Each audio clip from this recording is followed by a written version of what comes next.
Early on in your congressional career, you helped marshal through a bill, not a bill, it was an add-on to a bill called the Lautenberg Amendment. Do you repudiate that now, and do you think that it's proper as a libertarian philosophy that the government should be taking freedoms and rights away from citizens who basically could have done nothing more than gotten into an argument with their spouse? Certainly ought not to be in a position to take those rights away. What I remember about the amendment that you're talking about is it did not have contained in it any way for individuals to properly contest the misdemeanor convictions they might have had years before, and we inserted some language to ensure that they had to at least have gone through a knowing disposition or giving up their rights. I'm about as strong a proponent of the Second Amendment. That's why I've been elected several times to the NRA board. Would you work to repeal that if elected president? And which are you talking about? One thing that's very important that I would do is take a look at all of the firearms laws.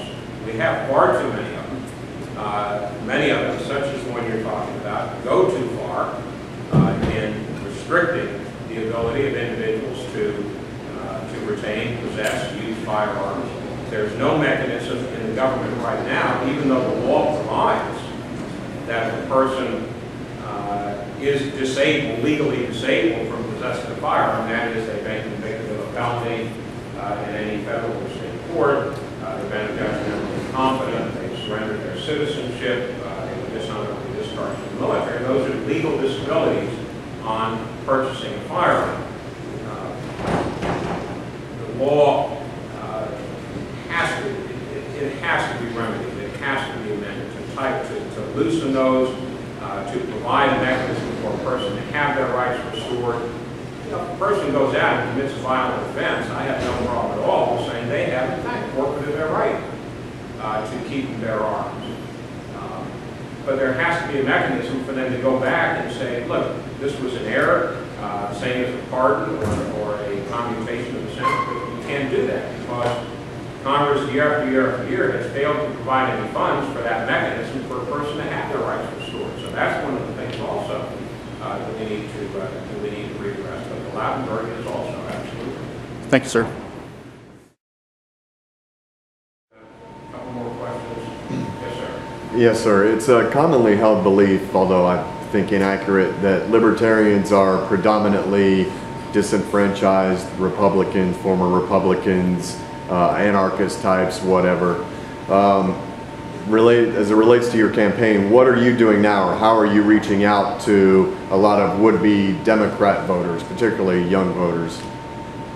The voters that are most likely to vote for Bob Barr and vote for the Libertarian ticket, philosophy, and agenda this cycle are not your dyed-in-the-wool Republicans, it's not your dyed-in-the-wool Democrats, certainly. They're basically three groups of people. Disenchanted, sort of true traditional Republican conservatives that do believe in fiscal responsibility, that do believe in personal privacy and individual liberty. Maybe they're not with us on all of these issues, but they're certainly not with the modern Republican Party. On the Democrat side, you're sort of blue-collar Democrats, those that believe in the Second Amendment, for example. A lot of hunters, sportsmen, target shooters, and so forth, who know, despite some of this rhetorical rhetoric to the contrary, that Senator Obama is not a great supporter of the Second Amendment. Arguably, McCain is neither. He got a C, I think we get a C or C plus from the NRA. It's still better than Senator Obama's F. So on the Democrat side, that's sort of a group, those old Reagan Democrats, blue-collar Democrats, that would be attracted to our message of privacy, individual liberty, including the right to keep their arms, even though they may not be with us on all of the social issues, for example. But the largest group of potential voters for us, and Ron Paul, I think, tapped into very, very actively, are a lot of the younger voters. And one of the issues we find that it is very appealing to younger voters is Social Security.